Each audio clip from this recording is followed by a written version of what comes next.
નમસ્કાર વિદ્યાર્થી મિત્રો, દ્રવ્યના ઉષ્મીય ગુણધર્મોના વિડિયો નંબર 9 માં તમારું સ્વાગત છે।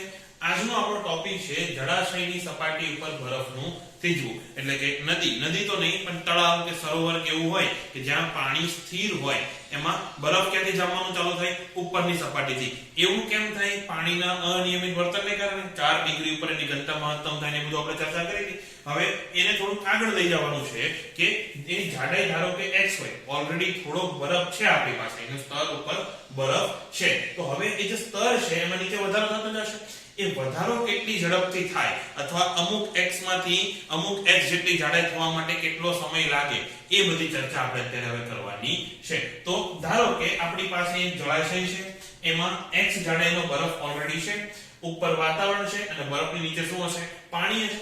વાતાવરણનું તાપમાન ધારો કે t નહીં, t આપણે ટાઈમ માટે લેવાનું છે, એટલે અહીંયા હું તાપમાન થીટા લઈ લઉં। તો ધારો કે વાતાવરણનું તાપમાન આપણી પાસે છે થીટા, તો સીધી વાત છે થીટા કેટલું હશે? 0 કરતા નાનું હશે તો જ બરફ જામે ને, નહીતર તો બરફ ઓગળશે। તો આ તાપમાન કેટલું છે? થીટા એ છે 0 કરતા નાનું। બીજું, નીચે છે પાણી, પાણીનું તાપમાન કેટલું હશે? 4 ડિગ્રી તાપમાન હશે? ના, પાણીનું તાપમાન 4 ડિગ્રી સેલ્સિયસ નહીં હોય। શું કામ? એક આ લીટી ઉપર ફોકસ કરો, ખાલી જે બરફનું નીચેનું સ્તર છે એની પર ફોકસ કરો, તો સ્તરની જસ્ટ નીચે શું છે? પાણી। સ્તરની જસ્ટ ઉપર શું છે? બરફ। તો બરફ અને પાણી આ જગ્યાએ સહ અસ્તિત્વમાં છે। એવું ક્યારે શક્ય બને? કે જ્યારે એનું તાપમાન T બરાબર 0 ડિગ્રી સેલ્સિયસ હોય ત્યારે એવું શક્ય બને, હે ને? એટલે અહીંયા તાપમાન 0 છે, ઉપર તાપમાન 0 કરતા ઓછું છે, એટલે શું થશે? કે ઉષ્માનું વહન થશે ક્યાંથી? ઊંચા તાપમાનથી નીચા તાપમાન તરફ। એટલે એ સમયે આ જે બરફ છે એ શું કરશે? એ ઉષ્માના વાહક તરીકે વર્તે। એ સમયે આ બરફ ઉષ્માના વાહક તરીકે વર્તશે, એ નીચેથી ઉષ્મા લઈને ઉપર ઉષ્માને ટ્રાન્સફર કરશે। એટલે અહીંયા આપણે વાહકતા વાળો કોન્સેપ્ટ લગાવવાનો છે અને જોવાનું છે કે બરફનું જે સ્તર જામતું જાય છે એની ઝડપ કેટલી હશે। તો એના માટે ધારો કે એ આડછેદ વાળો એક વિસ્તાર લઈ લઈએ, એટલે કે અહીંયા આડછેદ કેટલું છે? એ આપણે એને નળાકાર તરીકે ધારી લઈએ, તો એની લંબાઈ કેટલી થઈ? આ એ થશે x, આટલું થયું। હવે t સમયે ધારો કે t સમયે બરફની જાડાઈ કેટલી છે? t સમયે બરફના સ્તરની જાડાઈ એ x છે। t સમયે બરફના સ્તરની જાડાઈ કેટલી છે? x છે। એ dt સમયમાં, એટલે કે આગળ થોડા dt સમય બાદ, એટલે કે t + dt સમયે કે dt સમયમાં જાડાઈમાં કેટલો વધારો થાય છે? તો એ થાય છે ધારો કે dx જેટલો, એટલે કે આ જે નળાકાર છે એમાં નીચે dx જેટલો ભાગ હજી એક્સ્ટ્રા જામી જશે, આવું થશે, અને આ લંબાઈ કેટલી? dx। આ સમજાણું? ફરીથી t સમયે અથવા પ્રારંભમાં, ચલો 0 લઈ લો સમય, કાઈ વાંધો નહીં, તો પ્રારંભમાં જાડાઈ કેટલી છે? x છે। dt સમય બાદ, dx નહીં સોરી, અહીંયા dt સમય બાદ જાડાઈમાં વધારો કેટલો થયો? dx જેટલો। એટલે શું થયું કે અહીંયા જે પાણી હતું કે આ dx જેટલા લંબાઈમાં અથવા આ કદ કેટલું છે? a dx છે ને, તો a dx જેટલા કદમાં જેટલું પાણી હતું એને ઉષ્મા ગુમાવી દીધી। એને ઉષ્મા આ વાયરના થ્રુ, આ એક વાયરની જેમ જ વર્ક છે કે જેમાંથી ઉષ્માનું વહન થાય, કે આટલા વિસ્તારમાં જે પાણી રહેલું છે એને આ વાયરના થ્રુ ઉષ્મા ઉપર વાતાવરણમાં મોકલી દીધી અને પોતે બરફ બની ગયો। એટલે અહીંયા ગલનગુપ્ત ઉષ્મા વાળો કોન્સેપ્ટ લગાવવાનો થશે। એટલે આ થિયરીમાં ટોટલ 2 કોન્સેપ્ટ લગાવવાના થશે, એક તો વાહકતા વાળો અને બીજો ગલનગુપ્ત ઉષ્મા વાળો। તો એના માટે પાણીના અમુક પેરામીટર્સ લખવા પડશે। એ પેરામીટરમાં પહેલા તો કોણ આવશે? એક તો પાણીની વાહકતા,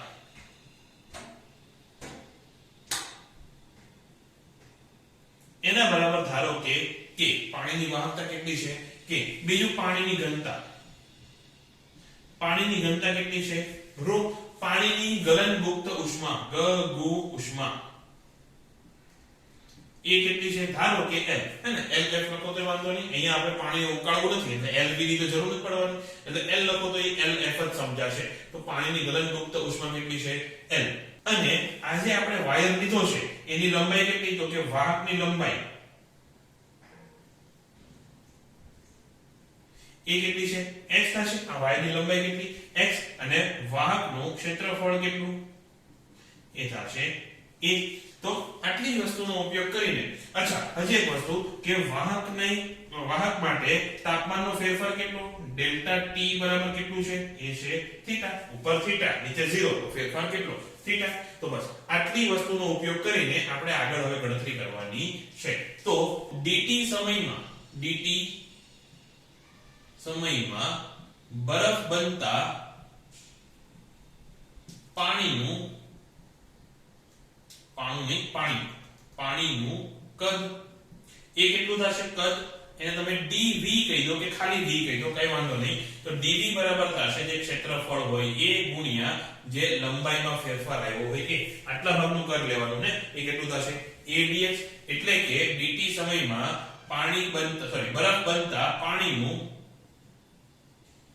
દળ જો કદ dv હોય ઘનતા ρ હોય તો દળ કેટલું થાય ρ dv અથવા ρ a dx આ શું મળી ગયું આપણને m એટલે કે dt સમયમાં m દળના પદાર્થમાંથી ઊર્જા જાય છે તો કેટલી ઊર્જા જતી હશે mlf જેટલી કારણ કે પાણીમાંથી બરફ બની ગયો ને એટલે કે dq dt સમયમાં પાણીએ ગુમાવેલી ઉષ્મા એવું આખું લખવું હોય તો પણ વાંધો નહીં dq બરાબર કેટલું થશે એ થશે m અથવા ρ a l dx આ al એટલે કદ નહીં લખતા આ l શું છે ગલનગુપ્ત ઉષ્મા છે કોઈ લંબાઈ નથી એટલે કે ρ a l dx બરાબર dq થશે તો આ જે ગલનગુપ્ત ઉષ્મા છે એટલા ભાગની ચર્ચા આવી ગઈ હવે આપણે વાહકતાવાળો કોન્સેપ્ટ લગાવવાનો છે આ dq જેટલી ઉષ્મા dt સમયમાં આ લંબાઈમાંથી પસાર થઈ એટલે કે વાહકતાવાળો કોન્સેપ્ટ લગાવો તો dq dt બરાબર શું થાય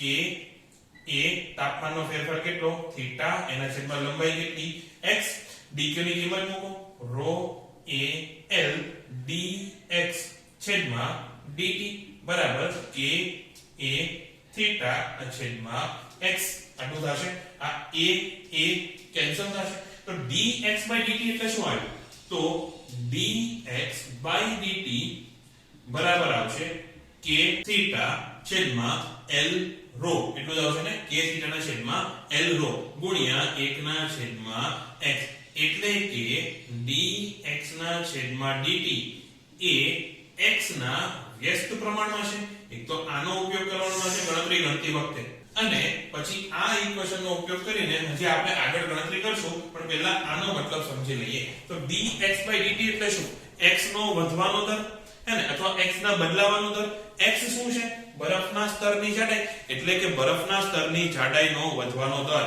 અથવા આ જે લેવલ છે એ નીચે ઉતરતું છે એનો કઈક વેગ કહેવાય એ વેગ શું થશે dx dt એ કેવો હશે x ના વ્યસ્ત પ્રમાણમાં એટલે કે શરૂઆતમાં તો x ઝડપથી વધશે શરૂઆતમાં જ્યારે કમ્પ્લીટલી ધારો કે પાણી છે અને જસ્ટ બરફ બનવાનું ચાલુ થયું ત્યારે આ લેવલ ઝડપથી વધતું હશે પણ જેમ જેમ બરફની જાડાઈ વધતી જાય એમ એમ હવે ઊર્જાની નીચેથી ઉપર જવામાં વધારે તકલીફ પડશે સીધી વાત છે કારણ કે અવરોધ જે છે એ લંબાઈના સમપ્રમાણમાં છે એટલે ઉષ્મા પછી ઈઝીલી પાણીથી વાતાવરણમાં નહીં જાય એટલે પછી આ જે લેવલ છે એ થોડુંક સ્ટેબલ થઈ જશે અથવા ઓછી ઝડપથી વધવાનું રાખશે તો દાખલો કદાચ એમ પૂછાય કે જ્યારે બરફના સ્તરની જાડાઈ 10 સેન્ટીમીટર છે ત્યારે એ 0.1 મિલીમીટર પ્રતિ સેકન્ડના ઝડપથી વધે છે તો જ્યારે બરફના સ્તરની જાડાઈ 100 મીટર હશે 100 સેન્ટીમીટર હોય ત્યારે એ કેટલી સ્પીડથી વધશે તો કેટલું આવશે 0.01 મિલીમીટર પ્રતિ સેકન્ડ આ વસ્તુ તમને જો ન સમજાણી હોય મેં મૌખિક રીતે કીધી ન સમજાણી હોય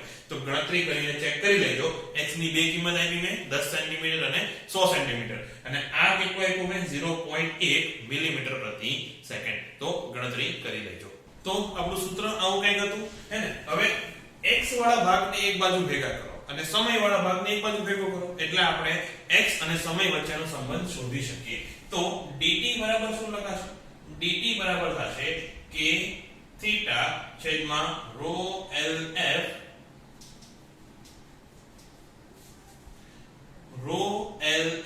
છેદમાં k theta into x dx આવું થશે હવે સીધી વાત છે શું કરશું આપણે સંકલન તો સંકલનમાં લિમિટ મૂકવાની થશે લિમિટ કેવી રીતે મૂકશો તો ધારો કે t બરાબર 0 સમયે એટલે કે પ્રારંભમાં બરફના સ્તરની જાડાઈ હતી x1 પ્રારંભમાં બરફના સ્તરની જાડાઈ કેટલી હતી x1 અને t બરાબર t સમય એટલે કે t સમય બાદ જાડાઈ થઈ x2 બરફના સ્તરની જાડાઈ કેટલી થઈ ગઈ x2 તો બસ હવે સંકલન કરવાનું છે ડાયરેક્ટ મૂકો હે ને ચલો d ટોટલ ધ્યાનમાં રાખીને સંકલન થોડું આગળ લખું છું તો ρ lf ના છેદમાં k થીટા ગુણ્યા આ કેટલું થશે x સ્ક્વેર ના છેદમાં 2 અને લિમિટ કેટલી x1 થી x2 તો સમય કેટલો આવશે રો LF છેદમાં 2k theta x2 square x1 નો સ્ક્વેર આ થશે તમારો જવાબ કે t સમય બાદ જાડાઈમાં ફેરફાર કેટલો આવશે અથવા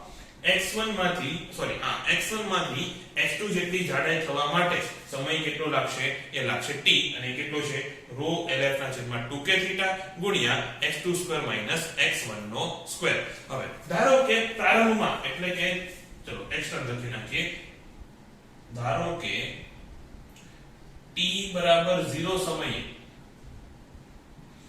x બરાબર 0 છે મતલબ કે પ્રારંભમાં કોઈ બરફ છે જ નહીં શરૂઆતમાં આપણી પાસે કોઈ બરફ નથી એટલે બરફ જસ્ટ જામવાની શરૂઆત થઈ છે તો તમે એવું કહી શકો અહીંયા x1 બરાબર તો 0 થઈ ગયો કે t સમપ્રમાણમાં છે કોને x ના વર્ગને તો ધારો કે મારે જાડાઈ x કરવી છે ત્યારે સમય t લાગે છે તો 2x જાડાઈ કરવા માટે સમય કેટલો લાગશે 4t લાગશે 3x જાડાઈ કરવા માટે સમય કેટલો લાગશે 9t લાગશે એટલે કે જાડાઈને સ્તરની જાડાઈને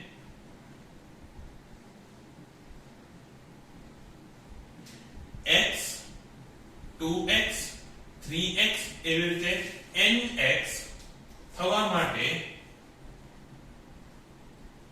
લાગતો સમય એ કેટલો હશે એ 1/4/9/16 એવી રીતે n નો વર્ગ આવા રેશિયોમાં છે હવે બીજી વાત ધારો કે મારે દર x સેન્ટીમીટર કે દર x મીટર જેટલી જાડાઈનો સમય શોધવો છે એટલે કે આવું આ આપણું સ્તર પહેલા આ x ચલો આખું લખ દોરી દઉં આટલું જાડાઈનું સ્તર છે હે ને અહીંયા 1 મીટર આ બીજો 1 મીટર એટલે ચલો 1 મિનિટ આ 1 આ 2 આ 3 આ 4 આ 5 મતલબ કે 0 માંથી એક જાડાઈ એક એકમ જે કંઈ પણ હે સેન્ટીમીટર કે મીટર જે હોય 0 થી 1 એકમ જેટલી જાડાઈ થવા માટે ધારો કે સમય લાગે છે t1 1 મીટર થી 2 મીટર જાડાઈ થવા માટે લાગતો સમય t2 જો હું 0 થી 2 ની વાત નથી કરતો 1 થી 2 પછી 2 થી 3 3 થી 4 એવી રીતે t2 t3 t4 એવી રીતે તો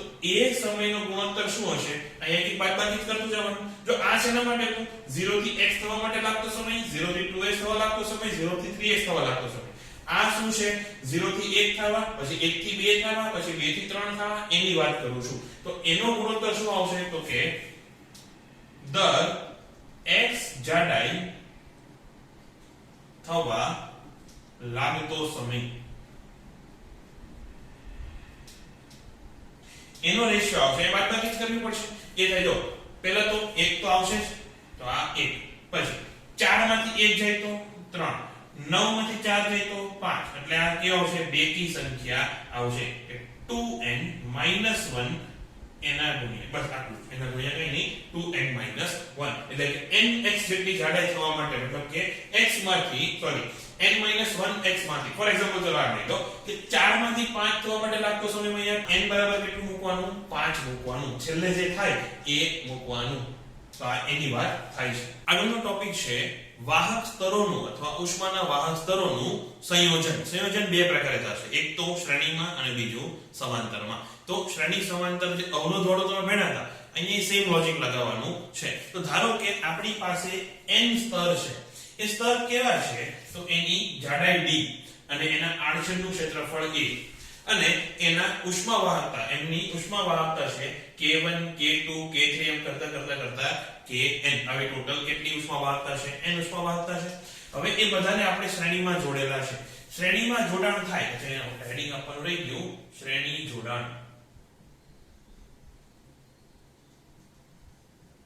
તો જો શ્રેણીમાં જોડાણ થાય તો એક વસ્તુ યાદ રાખવાની કે ઉષ્મા વાહકતા સમાન હશે તો એમાં ઉષ્માનો વહન દર સમાન હશે અને આ ક્યારની વાત થાય છે સ્થાયી અવસ્થાની વાત થાય છે જે કે પણ આપણે વાત કરી એ શેના માટે હશે હવે સ્થાયી અવસ્થા માટે એટલે કે વસ્તુનું તાપમાન કે કોઈ સ્તરનું તાપમાન બદલાશે નહીં કે અહીંયાથી જેટલી ઉષ્મા આવે છે એટલી જ ઉષ્મા હું આગળ આપી દઈશ શ્રેણીમાં હોય તો અહીંયા શ્રેણી જોડાણમાં શું હશે ઉષ્મા વાહકતા ઉષ્માનો વહન દર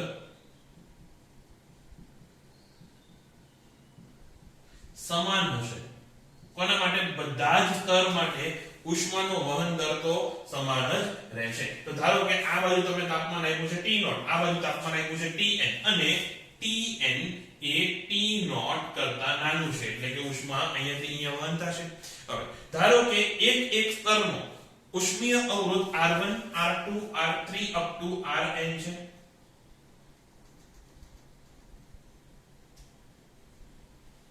R1 R2 R3 up to Rn.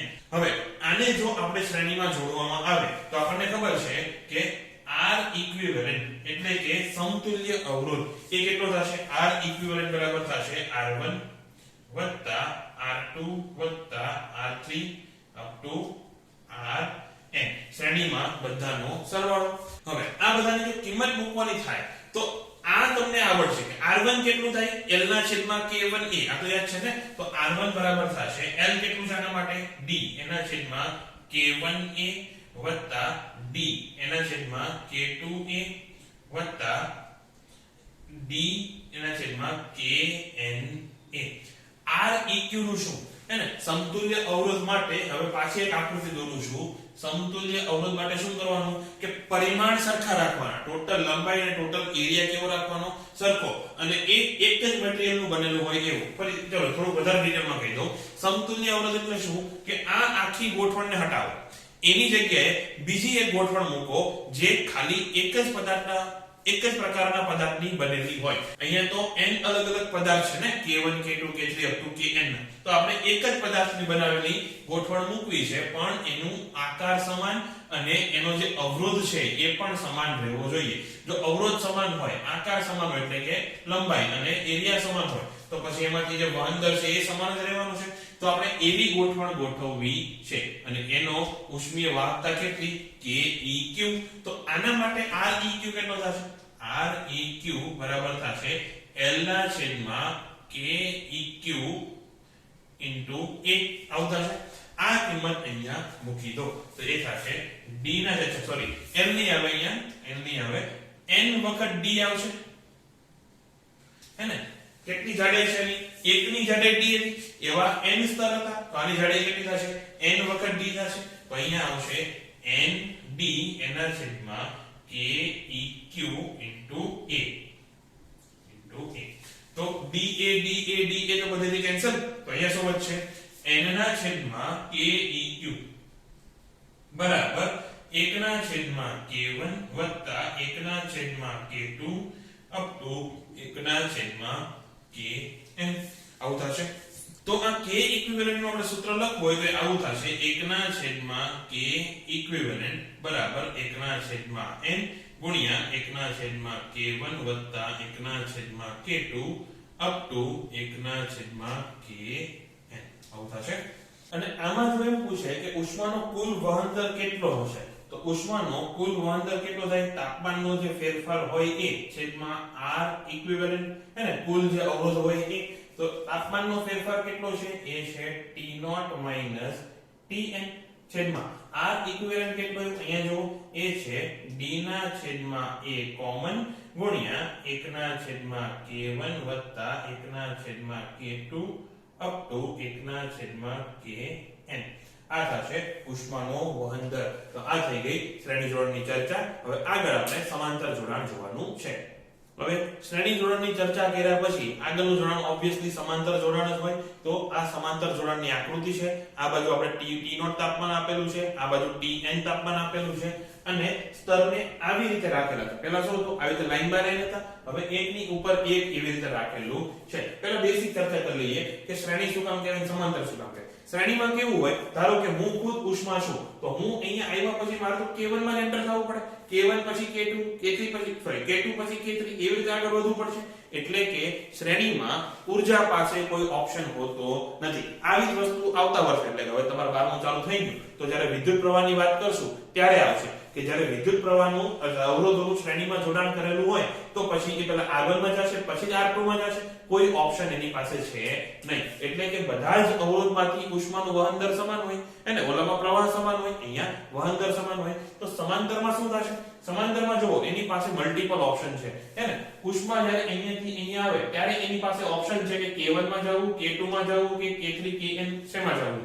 એટલે એ કેવા થઈ ગયા સમાંતર જોડાણ એટલે હવે બધામાંથી ઉષ્માનો વહન દર સમાન હશે નહીં કારણ કે જેનો અવરોધ ઓછો ઉષ્મા એમાંથી વધારે પસાર થશે તો ઉષ્માનો વહન દર હવે બધામાંથી સમાન નહીં હોય હવે અહીંયા શું સમાન હશે કે તાપમાનનો ફેરફાર સમાન હશે અહીંયા બે છેડા વચ્ચે તાપમાનનો ફેરફાર કેવો હશે સમાન હશે વિદ્યુત પ્રવાહમાં બે છેડા વચ્ચે વિદ્યુત સ્થિતિમાનનો તફાવત સમાન થાય ક્યારે સમાંતર જોડાણની વાત કરું છું તો બસ આટલી ખબર હોય તો હવે સીધી ડાયરેક્ટ ચર્ચા ઉપર આવીએ કે અહીંયા R1 કેટલો થશે R1 બરાબર થશે L1 છેદમાં K1 a L1 એટલે કેટલું તો કે પહેલા ભાગની લંબાઈ તો એ ધારો કે L લીધી છે આપણે ચલો D લઈ લો કે ધારો કે D લીધી છે તો અહીંયા R1 કેટલું થશે D ના છેદમાં K1 a R2 બરાબર D ના છેદમાં K2 a એવી રીતે Rn બરાબર D ના છેદમાં Kn a અને સમતુલ્ય અવરોધ જો R ઇક્વિવેલન્ટ હોય તો એની આકૃતિ કેવી આવશે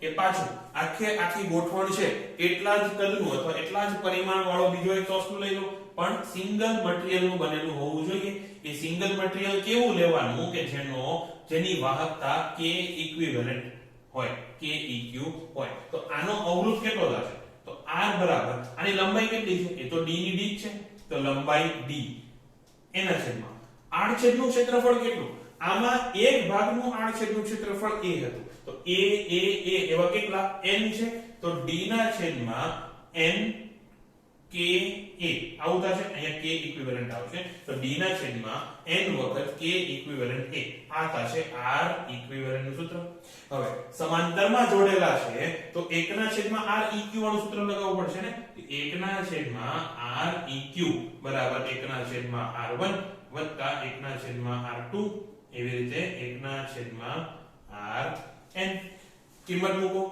r1 બરાબર કેટલું d ના છેદમાં k1 તો વ્યસ્ત કરવાનું છે એટલે અહીંયા k1a ના છેદમાં d વત્તા k2a ના છેદમાં d plus up to kn d ના છેદમાં a આવું થશે આ શું છે req એનો વ્યસ્ત એટલે આ કેટલો થયો n k eq a ના છેદમાં d આવું થશે a ના છેદમાં d a ના છેદમાં d બધામાંથી પાછા કેન્સલ તો શું હોય તો તમારી પાસે ડાયરેક્ટ લખું છું હવે k ઇક્વિવેલન્ટ એના બરાબર થશે k1 k2 up to kn આખાના છેદમાં n આટલું વચ્ચે આ થઈ ગયો સમતુલ્ય ઉષ્મા વાહકતા અને આમાંથી કુલ કેટલી ઉષ્મા પસાર થશે એ જાણવું હોય એટલે કે ઉષ્માનો વહન દર એ કેટલો થાય તાપમાનનો ફેરફાર એ તાપમાનનો ફેરફાર કેટલો આવશે T0 - Tn એના છેદમાં Req એટલે 1 ના છેદમાં Req એટલે કેટલું આવ્યું છે આપણી પાસે આ છે અથવા આની કિંમત મૂકો તો એ કેટલું થશે ડેલ્ટા T ગુણ્યા આ 1 ના છેદમાં Req છે ને તો ડાયરેક્ટલી લખો પેલા a ના છેદમાં d તો કોમન આવી જશે a ના છેદમાં d અને અહીંયા હું લીધું તો કે k1 k2 up to kn આ થશે h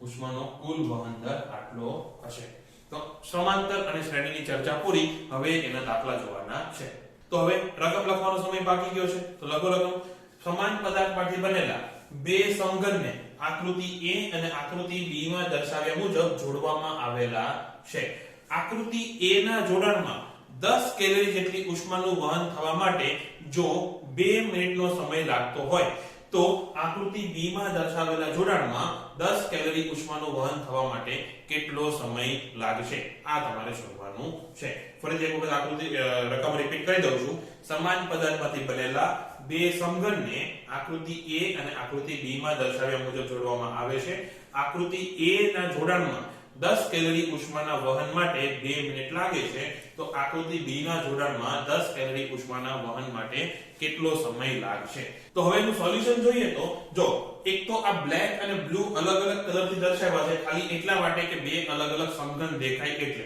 બાકી બંનેના મટીરીયલ સમાન જ છે બંનેની ઉષ્મા વાહકતા કેવી છે k k છે એટલે એમાં કોઈ ટેન્શન લેવાની જરૂર નથી હવે જોવાનું એ રહ્યું કે શ્રેણીમાં જોડાયેલા છે કે સમાંતરમાં જો આપણે શું શોધવાનું છે સમય કેટલો લાગે એ જ ને એટલે dq/dt આ શું થાય તો કે ડેલ્ટા t ના છેદમાં r જેટલું થાય હવે જો તાપમાનનો ફેરફાર બે જગ્યાએ સમાન અહીંયા પણ 100 અને અહીંયા પણ 100 એટલે કે આ T અચળ છે.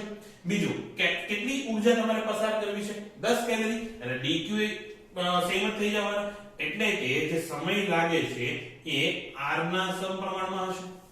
જે કઈ પણ સમય લાગશે પહેલામાં t કેટલો છે 120 સેકન્ડ 2 મિનિટ કીધું છે એટલે 120 સેકન્ડ. બીજામાં એ કેટલો લાગશે એ આપણે શોધવાનું છે. તો પહેલા તમને એ ખબર પડવી જોઈએ કે આ શ્રેણીમાં કયું છે અને સમાંતરમાં કયું છે. તો જો અહીંયાથી ઉષ્મા આવે તો એની પાસે આમાં જવાનો ઓપ્શન છે ખરો? આમાં ગયા વગર ડાયરેક્ટલી આમાં જવું હોય તો નથી. એટલે કે ઉષ્મા પાસે બીજો કોઈ ઓપ્શન જ નથી. પહેલા બ્લેકમાં અને પછી બ્લુમાં જવું પડશે. આ કયું થઈ ગયું શ્રેણીમાં. અહીંયા જુઓ તો અહીંયાથી જ્યારે ઉષ્મા આવે ત્યારે બ્લુમાં પણ જઈ શકે બ્લેકમાં પણ જઈ શકે. એની પાસે ઓપ્શન છે એટલે આ શેમાં થઈ જશે શ્રેણીમાં. અત્યારે તો જોઈને ક્લિયરલી ખબર પડી જાય પણ આ જ આકૃતિ તમે ઊભી કરીને આપ્યું આવી રીતે આ અહીંયા 0 અને અહીંયા 100 અને આ અહીંયા 100 અને અહીંયા 0. તો આમાં શું લાગે આ શ્રેણી હશે અને આ સમાંતર. આવી રીતે નહીં જોવાનું, એટલું જોવાનું કે ઉષ્મા જાય ત્યારે એની પાસે ઓપ્શન છે કે નથી. જો ઓપ્શન હોય તો એ સમાંતર જોડાણ અને ઓપ્શન ન હોય તો એ શ્રેણી જોડાણમાં ગણાશે. તો અહીંયા આ શ્રેણી છે. હવે આમાં સમતુલ્ય અવરોધ શોધવો હોય મારે તો એની લંબાઈ કેટલી થાય? તો અહીંયા હવે L1 બરાબર કેટલું થશે? આ તો સમજાઈ ગયું છે. આ હવે હટાઈ દઉં છું. હવે આપણે ડાયરેક્ટ લખશું. તો પહેલા કેસમાં લંબાઈ કેટલી છે? તો L1 બરાબર થશે 2a. ધારો કે સમઘનની બાજુ a છે એટલે કે બધી લંબાઈ a છે. તો આ ટોટલ કેટલી લંબાઈ થઈ? 2a. અને ક્ષેત્રફળ a1 કેટલું થશે? a². હવે બીજામાં લંબાઈ કેટલી થશે? L2 બરાબર થશે આટલી જ લંબાઈ જોવાની ને એ થશે L. અને ક્ષેત્રફળ કેટલું થશે? તો ક્ષેત્રફળ બ્લુ નું ક્ષેત્રફળ વત્તા બ્લેક નું ક્ષેત્રફળ એ થશે 2a². અને આપણને ખબર છે કે લાગતો સમય ડેલ્ટા t એ સમપ્રમાણમાં છે કોને? અવરોધને. તો ડેલ્ટા t એ સમપ્રમાણમાં થશે અવરોધનું સૂત્ર શું? L ના છેદમાં ka. પણ k તો પાછો અચળ જ છે મતલબ કે k તો બે માટે સમાન જ છે. તો ડાયરેક્ટલી લખો ડેલ્ટા t બરાબર L ના છેદમાં a. Sorry delta t proportional two L ના છેદમાં a. બસ હવે સૂત્ર મૂકવાનું રહ્યું છે. તો ડેલ્ટા t2 એના છેદમાં ડેલ્ટા t1 બરાબર થશે L2 ના છેદમાં L1 ગુણ્યા a1 ના છેદમાં a2. L2 ના છેદમાં L1 L2 ના છેદમાં L1 એટલે 1 ના છેદમાં 2 ગુણ્યા a1 ના છેદમાં a2 a1 ના છેદમાં a2 એટલે 1 ના છેદમાં 4. તો ડેલ્ટા t2 આપણે શોધવાનું છે. તો એ કેટલું થશે? અચ્છા 1 ના છેદમાં 2 હો. અને આ ડેલ્ટા t1 ઉપર લીધું એ કેટલું હતું? 120 સેકન્ડ હતું. ટાઈમ આપેલો હતો ને કે ડેલ્ટા t1 બરાબર 2 મિનિટ ઓર 120 સેકન્ડ. તો એ 120 સેકન્ડ છે. તો આ કેટલું થયું? 120 ના છેદમાં 4 એટલે 4 તરી 12 તો 30 સેકન્ડ લાગશે. તો બીજા કેસમાં અથવા બીજી ગોઠવણમાં સમાન ઊર્જા વહેવા માટે કે 10 કેલરી ઉષ્મા વહેવા માટે કેટલો સમય લાગશે? એ લાગશે 30 સેકન્ડ. આગળની રકમ લખો. ઉષ્મા વાહકતા k અને 3k અને લંબાઈ 1 સેન્ટીમીટર અને 2 સેન્ટીમીટરના બે સળિયાના આડછેદનું ક્ષેત્રફળ સમાન છે. તો તેમને આકૃતિમાં દર્શાવ્યા મુજબ જોડવામાં આવે તો તેમના જોડાણનું અથવા જંકશનનું તાપમાન કેટલું હશે? તો અહીંયા આ એક સળિયો છે એની ઉષ્મા વાહકતા k, આ સળિયાની ઉષ્મા વાહકતા 3k, આ બાજુ તાપમાન 0 ડિગ્રી સેલ્સિયસ, આ બાજુ 100 ડિગ્રી સેલ્સિયસ અને જંકશન ઉપર ધારો કે તાપમાન T છે. તો સીધી વાત છે આ બાજુ જો તાપમાન 0 હોય તો T 0 કરતા મોટું હશે અને 100 કરતા નાનું હશે. એમાં તો કોઈ ડાઉટ નથી. તો અહીંયા L1 કેટલું આપેલું છે? L1 બરાબર 1 સેન્ટીમીટર, L2 બરાબર 2 સેન્ટીમીટર. આડછેદના ક્ષેત્રફળ સમાન છે તો A1 બરાબર A2 બરાબર a ધારી લો. નહીંતર છેલ્લે આપણે કેન્સલ જ કરવાના થશે. અને K1 કેટલું આવ્યું છે? K1 બરાબર છે k અને K2 બરાબર છે 3k. આટલી વસ્તુ આપેલી છે. બીજી વાત, કેવું જોડાણ લાગે છે? શ્રેણી કે સમાંતર? તો શ્રેણી જોડાણ છે. શ્રેણી જોડાણમાં સમાન શું હોય? તાપમાનનો તફાવત કે પછી ઉષ્મા વહનનો દર? તો સીધી વાત છે તાપમાનનો તફાવત તો અલગ અલગ જ હશે. અહીંયા તાપમાનનો તફાવત કેટલો? 0 - t. અહીંયા તાપમાનનો તફાવત કેટલો? T - 100. એટલે તાપમાનનો તફાવત તો અલગ અલગ છે અને ઉષ્માનો વહન દર કેવો હશે? સમાન હશે. તો સમાંતર શ્રેણી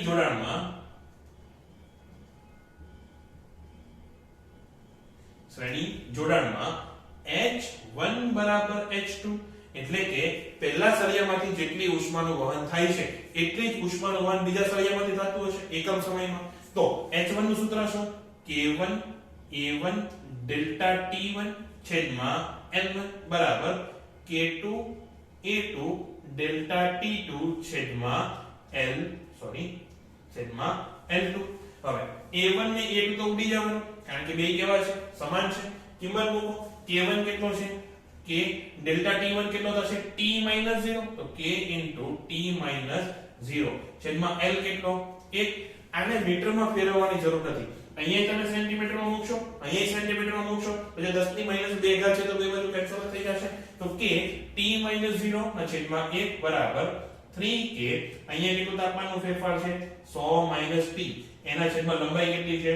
2 સેન્ટીમીટર. હવે K કેન્સલ અને આનું જો તમે સાદુરૂપ આપશો તો T બરાબર આવશે. તો T ને ચલો જો થોડું આગળ લઈ લો તો અહીંયા આવશે 5T બરાબર 300 એટલે કે T બરાબર આવશે 60 ડિગ્રી સેલ્સિયસ. અહીંયા તાપમાન કેટલું આવશે તમારું? 60 ડિગ્રી સેલ્સિયસ. હવે આગળનો અને છેલ્લો દાખલો છે પણ આ દાખલો ગોખવા કરતા એનો કોન્સેપ્ટ સમજજો કારણ કે આવો સેમ દાખલો એક ડીપીપી માં નાખ્યો છે હે ને. તો એ દાખલો તમારે બધાને ગણવાનો છે. તો પહેલા રકમ લખો. કોપરની બનેલી R1 અને R2 ત્રિજ્યાની જ્યાં R1 greater than R2 છે.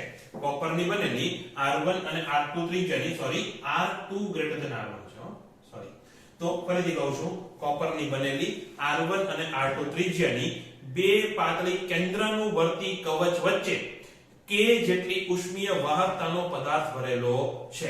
એટલે કે આ કોપરની બે કવચ છે. એક R1 ત્રિજ્યાની છે, બીજી R2 ત્રિજ્યાની છે. એની વચ્ચે જે ભાગ આવે એમાં આપણે K જેટલી ઉષ્મા વાહકતા વાળો પદાર્થ ભરેલો છે.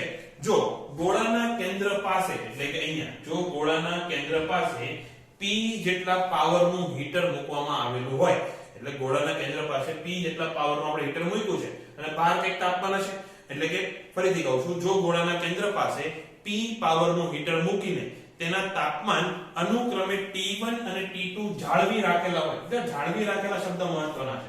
અહીંયા શું કીધું? T1 અને અહીંયા T2 જાળવી રાખેલા એટલે શું? તાપમાન અચળ. તાપમાન અચળ એટલે સ્થાયી અવસ્થા. સ્થાયી અવસ્થા એટલે ઉષ્માનું વહન દર કેવો હશે?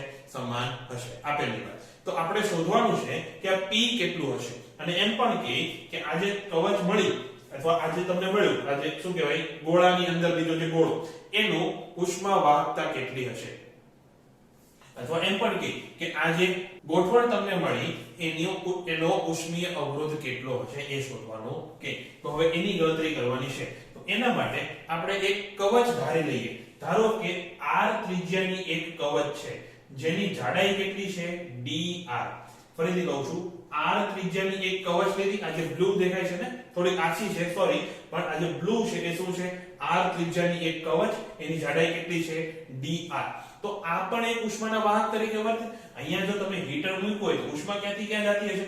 અંદરથી બહાર જતી હશે ને એટલે ઉષ્માનું વહન આ દિશામાં આવી રીતે આમ થતું હશે. એટલે કે આ જે dr છે એ શું થશે? જે ઉષ્મા માટે તો લંબાઈ થશે dr શું થશે? આ એક વાહકની લંબાઈ અને એનું ક્ષેત્રફળ કેટલું આવશે? 4πr². આ સમજાય છે? આજે આપણે કવચ લીધી ઉષ્મા જે રીતે બહાર જાય છે એના માટે એ શું છે? એ આ 4πr² આખું થશે અને આ જે dr છે એ શું થશે? એક કવચની જે વાહક છે એની લંબાઈ થશે. તો આ કવચ માટે ફરીથી આ સોલ્યુશન અત્યારે આખું ડિટેલમાં લખાવતો નથી એ તમે નોટ્સમાં રિફર કરી શકશો એટલે આપણે એમાં એટલો બધો ટાઈમ લેવાનો થાય નહીં. તો આ જે કવચ આપણે ધારેલી છે એના માટે લંબાઈ કેટલી થશે?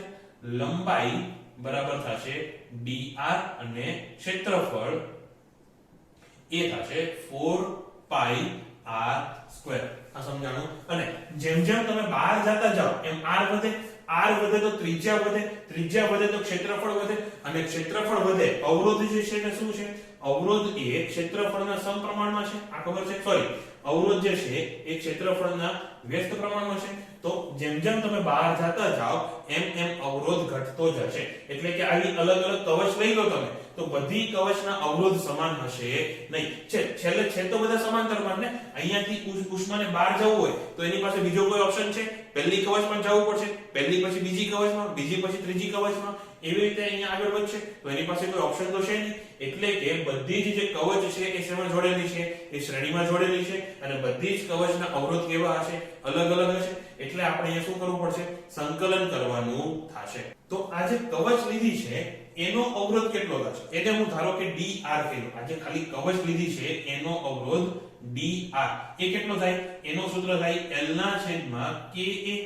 તો k તો બધા માટે સમાન છે, l કેટલો dr છેદમાં 4 pi r સ્ક્વેર અને k. તો ચલો 4 pi k અહીંયા લખી નાખો, 4 pi k r સ્ક્વેર. આ શું થઈ ગયો, ખાલી એક કવચનો અવરોધ થઈ ગયો. મારે શોધવો છે કુલ અવરોધ કેટલો હશે. તો સીધી વાત છે, હવે તમારે સંકલન કરવું પડશે. તો કુલ અવરોધ, કુલ અવરોધ r બરાબર થશે ઇન્ટિગ્રેશન dr.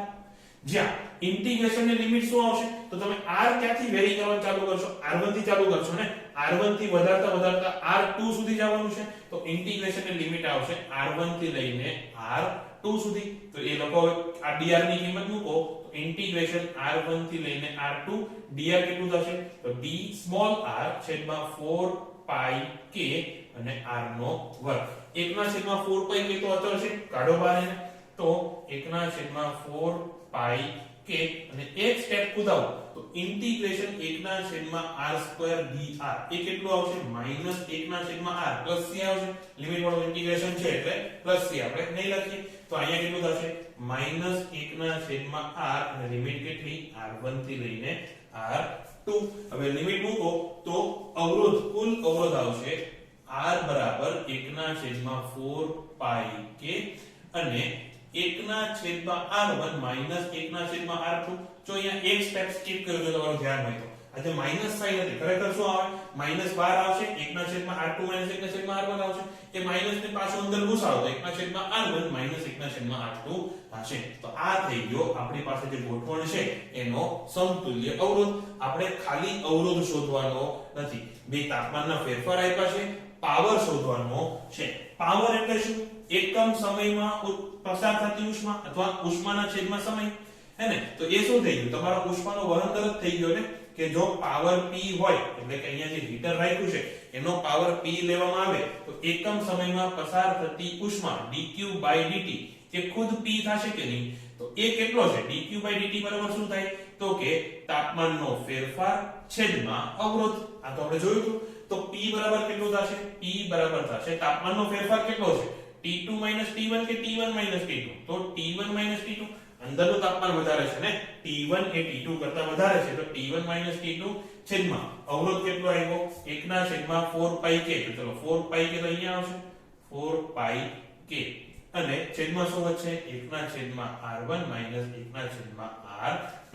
તો આ થઈ ગયું પાવરનું સૂત્ર. તો બસ આજના ક્લાસ માટે આટલું જ. આશા રાખું કે તમને કંઈક મજા આવી હશે. બાય.